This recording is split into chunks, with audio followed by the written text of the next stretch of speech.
contexto, né, de assim, a ação dos bandeirantes, a gente tem duas frentes básicas, assim, na verdade são muito mais do que essas duas frentes, mas assim, de um jeito mais simplificado, né, os bandeirantes tinham um interesse particular, interesse próprio em garantir a sobrevivência deles, então eles se lançavam, né, eram empreitadas privadas de interiorização. E as entradas eram movimentos também de interiorização, mas patrocinados por Portugal, pela coroa portuguesa de fato, tinha um caráter governamental. E quando vai chegando no século XVII, já segunda metade, né, já não tinha mais a União Ibérica, isso também ajudou a confundir o que era de Portugal, o que era de Espanha dentro do Brasil. Já não tinha mais a União Ibérica e tudo mais, e quando as capitanias hereditárias deixam, né, de serem identificadas por causa da dispersão, né, dos colonos aqui no atual Brasil, o que era considerado São Paulo correspondeu por volta de 1705, 1710, início do século XVIII, a maior parte do Brasil, a maior parte das posses portuguesas.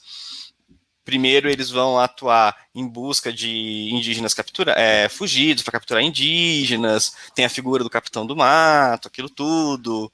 Depois vem a escravidão negra, também para as fazendas de cana, que isso depois se alastra para as minas.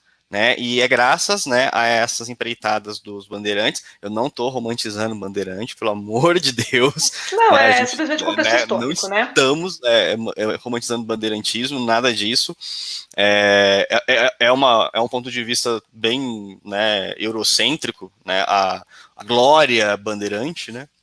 Sim. Mas encontramos, né, aqui no Brasil, portanto, metais preciosos, pedras preciosas, e vão organizar, então, a região das minas, né, e a região dos campos gerais.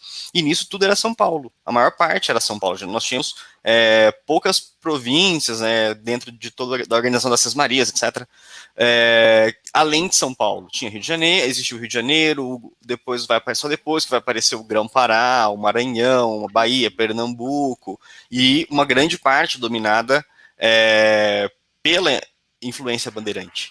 Né, e tudo isso era São Paulo. Só depois que vai ser dividido em outras províncias e etc. Então, a disseminação, né, da presença do caipira, quando a gente pensa que é um negócio extremamente amplo, né, e que vai marcar possivelmente, né, uma genuidade, né, cultural do brasileiro branco, dessa coisa de dominação que a gente não pode esquecer, é muito forte.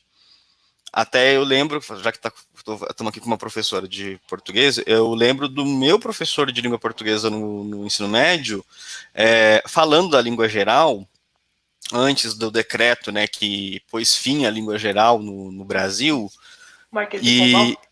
Exatamente, e de algumas, ele mostrou para a gente, né, algumas cartas que eram escritas aqui pelo pessoal e que representavam exatamente o jeito, a fonética, né, da fala.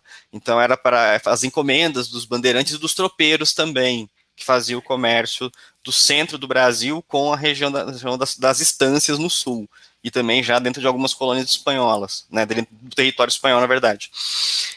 Então eram elementos assim, que a gente está acostumado a ouvir, né, no contexto popular, né, não era colher, encomendava 7 cuiés, por exemplo.